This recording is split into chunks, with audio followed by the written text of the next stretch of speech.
প্রিয় দর্শক শ্রোতা, আজ বৃহস্পতিবার ৩রা জুলাই ২০২৫ খ্রিস্টাব্দ, ১৯ আষাঢ় ১৪৩২ বাংলা, ৭ মহররম ১৪৪৭ হিজরি। সংবাদপত্র শিরোনাম পাঠের শুরুতেই যুগান্তর পত্রিকা।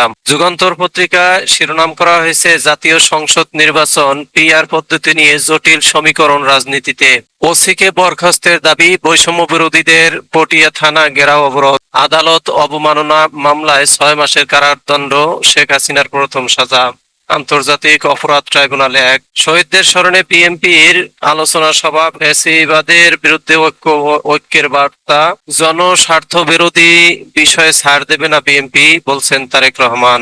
ঋতুপর্ণার জোড়া গোলে এশিয়ান কাপে বাংলাদেশ ২, মিয়ানমার ১। সারা দেশে সড়ক ও রেলপথ অবরোধ, জুলাই অভ্যুত্থান। ঐক্যমত কমিশনের বৈঠক শেষে ডক্টর আলী রিয়াজ বলছেন, তত্ত্বাবধায়ক সরকারে একমত সব দল। এই ছিল যুগান্তর পত্রিকার শিরোনাম। এবারে মানবকণ্ঠ শিরোনাম করা হয়েছে, অপতথ্য প্রচার থামছেই না। জুন মাসে গণমাধ্যমের নাম, লোগো, শিরোনাম ও নকল ও ভুয়া ফটোকার্ড ব্যবহার করে ৫২টি ঘটনায় দেশীয় বিদেশি ২৭টি গণমাধ্যমকে জড়িয়ে ৫২টি ভুল তথ্য প্রচার করা হয়েছে। ডক্টর মোহাম্মদ ইউনূস বলেছেন, গণমাধ্যমের স্বাধীন নিয়ন্ত্রণ প্রয়োজন। কোনো গণমাধ্যম যদি বারবার বিভ্রান্তিকর তথ্য ছড়ায়, তবে তাকে মনে করিয়ে দেওয়া প্রয়োজন যে তারা আর বিশ্বাসযোগ্য নয়। সাইদ আল জামান বলেন, গণমাধ্যমগুলোর মতো ব্যাপক বিস্তার ও দর্শক সমৃদ্ধ প্রচারণাগুলো যদি একযোগে অপতথ্যের বিপক্ষে কাজ করে, তাহলেই কেবল অপতথ্যের প্রকোপ অনেকাংশে লাঘব করা সম্ভব। ১১ মাসে রপ্তানি $৪৮ বিলিয়ন, প্রবৃদ্ধি ৮.৫%। বড় দল হিসাবে বিএনপির দায়িত্ব অনেক, স্যাক্রিফাইসটাও বেশি। গণতন্ত্র যখনই হুমকির মুখে পড়েছে, তখনই বিএনপি রাজপথে নেমেছে। পটুয়াখালীতে ভার্চুয়ালি তারেক রহমান বলছেন। রক্তাক্ত ৩৬ জুলাই, ছাত্র সমাজ গর্বে দেশ, মেধাভিত্তিক বাংলাদেশ। অষ্টম দিনের আলোচনায় আলী রিয়াজ, তত্ত্বাবধায়ক পুনর্বহাল ও সীমানা পুনর্নির্ধারণে সব দল একমত। নির্বাচনী এলাকার সীমানা নির্ধারণ নিয়ে রাজনৈতিক দলগুলোর সঙ্গে আলোচনা করে বড় ধরনের সাফল্য অর্জিত হয়েছে। ভারতে পলাতক শেখ হাসিনার ৬ মাসের কারাদণ্ড, আদালত অবমাননা। ভারতে অবস্থানরত শেখ হাসিনার সঙ্গে ছাত্রলীগ নেতা শাকিলের কথিত টেলিফোন আলাপের একটি অডিও টেপ ভাইরাল হওয়ার পর ট্রাইব্যুনালে আদালত অবমাননার এই মামলা হয়।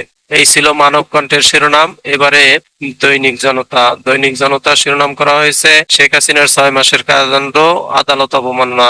জুলাই অভ্যুত্থানের পর ট্রাইব্যুনালে প্রথম রায়। দেশ বিদেশ থেকে ছড়ানো গুজব এক প্রকার অবিরাম বোমাবর্ষণ, ডক্টর মোহাম্মদ ইউনূস বলেছেন। এনবিআর সদস্যদের সঙ্গে উপদেষ্টা পরিষদের গুরুত্বপূর্ণ বৈঠকে আজ। এনবিআর এর ৩ সদস্য, এক কমিশনার অবসরে। এই ছিল দৈনিক জনতার শিরোনাম। এবারে সময়ের আলো শিরোনাম করা হয়েছে, বিএনপির মার্কা পেতে এক আসনে কমপক্ষে ৫ নেতা। মনোনয়ন প্রত্যাশী নতুন মুখের ছড়াছড়ি। এবার দলীয় মার্কা পাওয়া গেলে জয়ের সম্ভাবনা অনেকটা নিশ্চিত মনে করা হচ্ছে।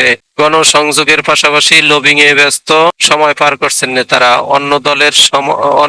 অন্য দলের অনেক নেতাও বিএনপির প্রতীকে নির্বাচন করতে চান। জরিপে তরুণ নেতারা এগিয়ে থাকলে তারা অগ্রাধিকার পাবেন, খন্দকার মোশাররফ হোসেন বলছেন। ওসির অপসারণ দাবি, পটিয়ায় ৮ ঘন্টা মহাসড়ক অবরোধ করে বিক্ষোভ। চট্টগ্রামের পটিয়ায় গতকাল সড়ক অবরোধ করে বিক্ষোভ করে বৈষম্য বিরোধীরা। হাসিনার ৬ মাসের বিনাশ্রম কারাদণ্ড, আন্তর্জাতিক অপরাধ ট্রাইব্যুনালে প্রথম রায়। আদানির সব পাওনা মেটালো সরকার। তত্ত্বাবধায়ক সরকার ও আসন সীমানা নির্ধারণ ঐক্যমত। জুলাইয়ের মাঝামাঝি একটা অবস্থানে পৌঁছার আশা কমিশনের। মহাখালী সংক্রামক ব্যাধি হাসপাতালে ভোগান্তি, জলাতঙ্কে দিশেহারা রোগী, মিলছে না ভ্যাকসিন। বাইরে থেকে কেনায় খরচ হয় বেশি। গণ অভ্যুত্থান দিবস, ৫ আগস্ট সাধারণ ছুটি ঘোষণা।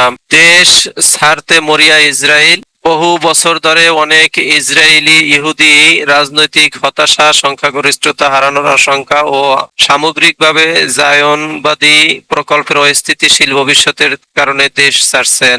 ইতিহাস গড়ে এশিয়ার মঞ্চে মেয়েরা, অসাধ্য সাধন করার মতো ব্যাপার। ফিফার র্যাঙ্কিং এ ৭৩ ধাপ এগিয়ে থাকা স্বাগতিক মিয়ানমারের জালে বল পাঠানোর পর সতীর্থদের সঙ্গে ঋতুপর্ণা চাকমার উল্লাসটা তাই একটু অন্যরকম। এই ছিল সময়ের আলো পত্রিকার শিরোনাম। এবারে আজকালের খবর পত্রিকার শিরোনাম করা হয়েছে, ভুয়া তথ্য ঠেকাতে জাতিসংঘের উদ্যোগ চান প্রধান উপদেষ্টা। 6 মাসের কারাদণ্ড শেখ হাসিনার আদালত অবমাননা। সংস্কার প্রশ্নে বিএনপি অনেক ছাড় দিয়েছে, শিগগিরই দেশের মাটিতে ফেরার প্রত্যাশা। পটুয়াখালী জেলা বিএনপির সম্মেলনে তারেক রহমান। ইতিহাস গড়ে এশিয়া কাপের মূল পর্বে বাংলাদেশের মেয়েরা। এনবিআর এর 3 সদস্য এক কমিশনার বাধ্যতামূলক অবসরে।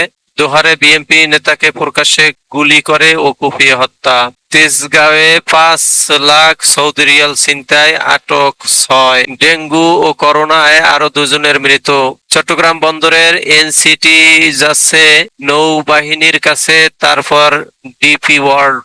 এই ছিল আজকালের খবর পত্রিকার শিরোনাম। এরই মাঝে শেষ হলো আজকে পত্রিকা পাঠের সময়। আপনারা সকলেই ভালো থাকবেন, আল্লাহ ভালো রাখুক এই প্রত্যাশা কামনা করে শেষ করছি। আসসালামু আলাইকুম রহমতুল্লাহ।